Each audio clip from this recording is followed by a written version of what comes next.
Ma'am, para di mabasari po yung ma'am. Sabay daw yung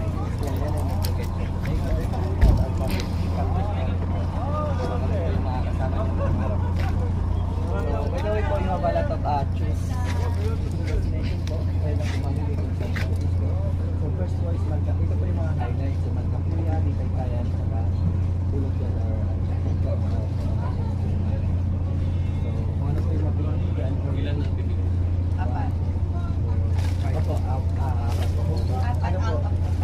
Yes. Ito rin po yung mga entrance fee po niya.